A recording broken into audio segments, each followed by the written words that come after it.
Well, I have to say that was quite amazing. Brilliant jumping. What a way that we've begun this second round of stage 3 of the Global Champions League here in Shanghai.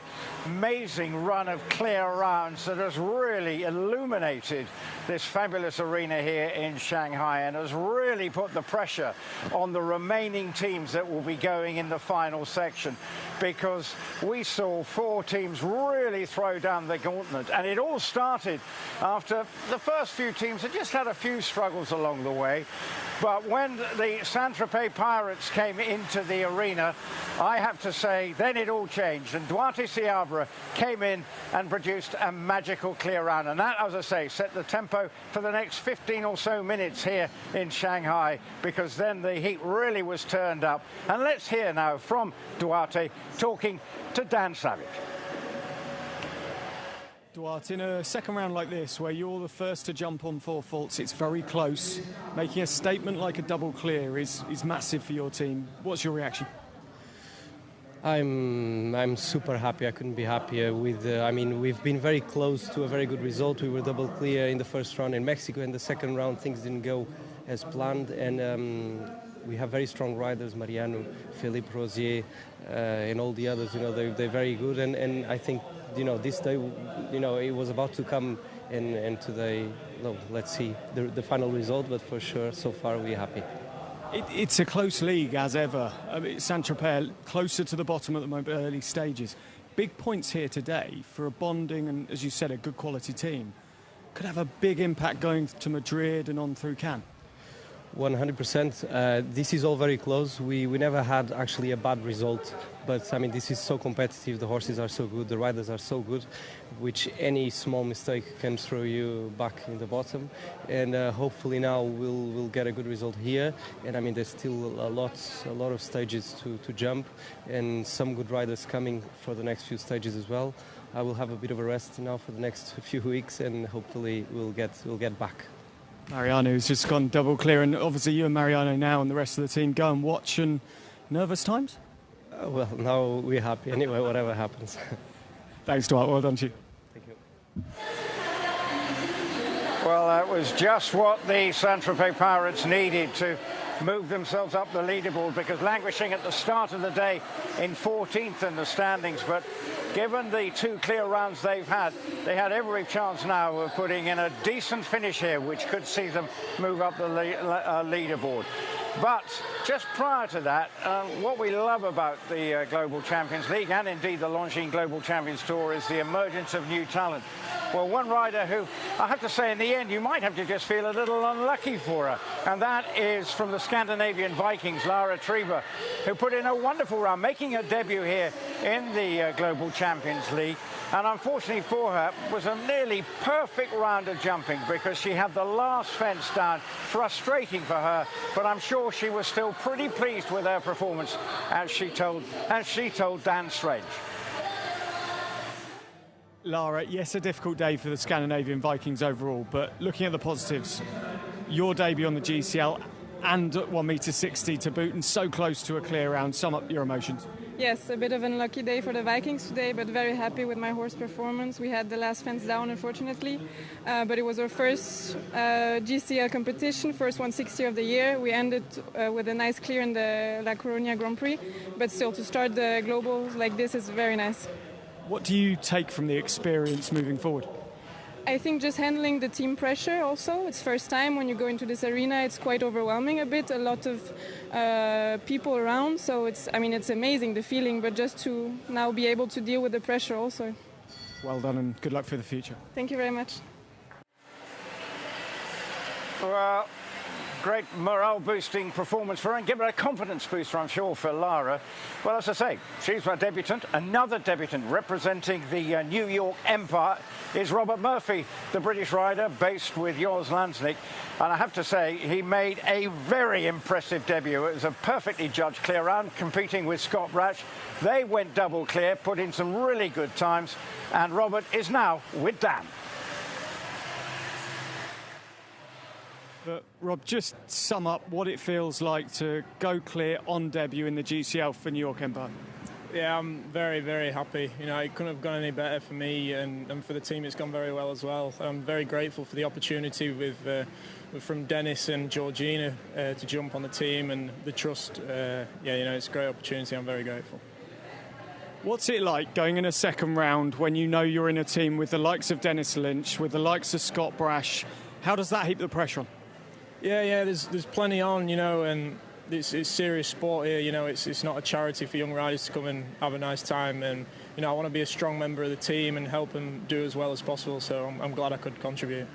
And a word on the horse, on your horse, Canem JZ. Again, an exceptional performance.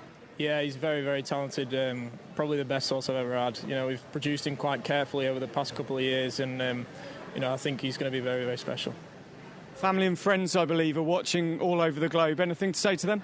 Yeah, I'd say hello to my girlfriend and her family in America. I know they woke up in the middle of the night to watch, so hello. Well, very much a deserved clear round, a brilliant performance on debut, Rob Murphy. Congratulations and well done. Thank you very much. Cheers. A beaming smile from Rob Murphy, and hello to the family watching. You must be very proud of what Rob has done to help his team. And at the moment, you would have thought, with Scott Brash going clear, putting in, I think, the quickest time so far in this second round on his horse.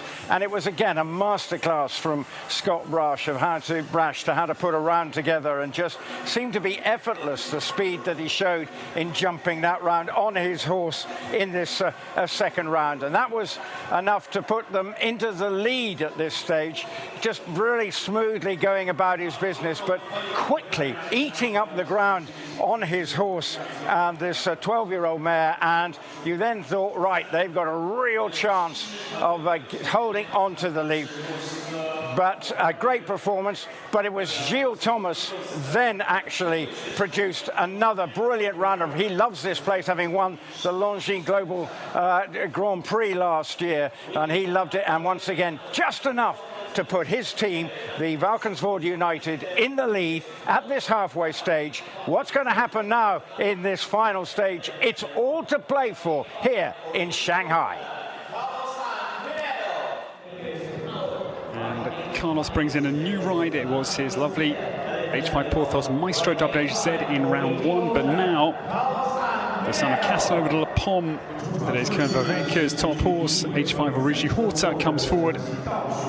First out from Mexico Amigos, his team that is managed by Enrique Gonzalez, powered by H5 Stables. This horse Carlos Hank co-owns with H5, and Mexico Amigos, they were 4th in Doha and 14th in Mexico. Sorry, 4th in Doha and 10th in Mexico. Here we go. There's a battle now. Steps up a couple of gears in intensity.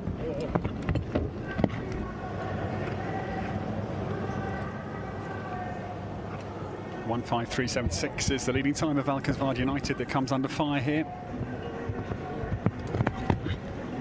from this tall horseman. He was 4th last year in the home Grand Prix in Mexico with the first round ride, Porthos Maestro from this afternoon. 7th in Ramatuel's leg. Côte d'Azur last year, H5 Ganache Hero Z, trained by Eduardo Pro de Menezes and engaged to Zoe Conte. Due the couple to marry later this year. Carlos Guerrero turns back to the 160 tool. Lao Feng Jiang plank at 9, measures it beautifully.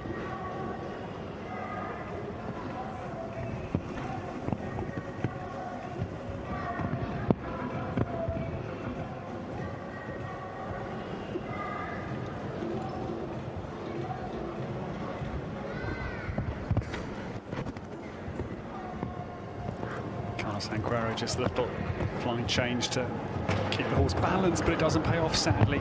Late mistake from Mexico Amigos, coming 2 from home.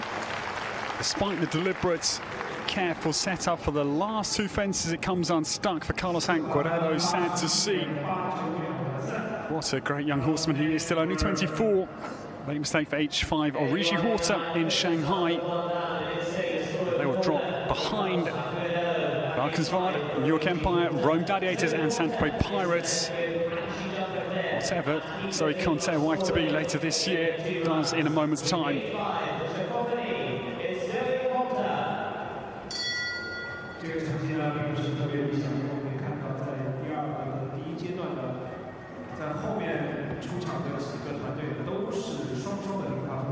This lady changes from Tombola Z in the first round to this H5 Cacophony. The Order of Chaco Blue crossed a grand step for Zoe, 14 years of age.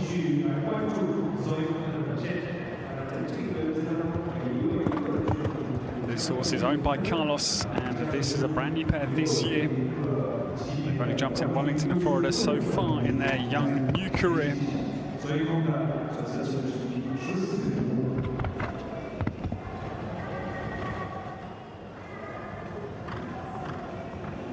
Zoe Conte turns back to the GC vertical. It's powerfully built mare, runs down beautifully.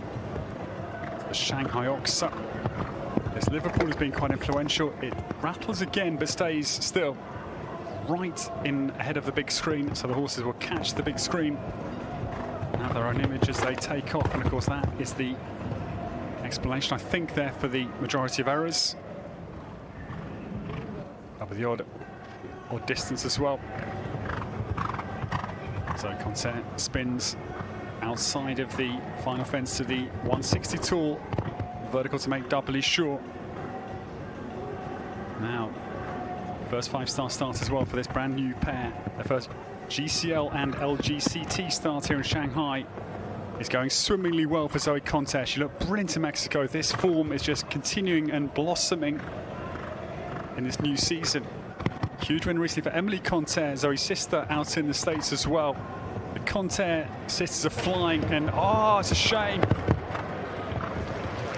That Snake Liverpool is, I'm afraid, the venom in Peter Grant's second round for Zoe Conte, on the cusp of a brilliant 5-star debut this evening. So late fourth H5 Cacophony and Zoe Conte, but polished round it really was. So finishes on a score as well there for the Mexico Amigos, powered by the 8-5 stables. It is still Swan Ali.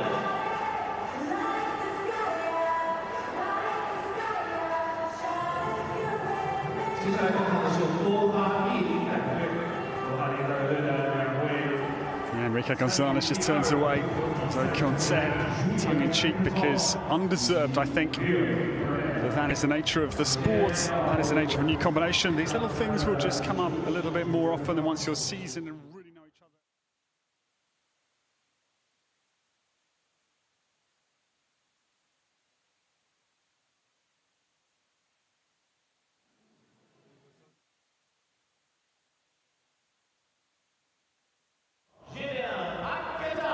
Doha Falcons are, as I said, in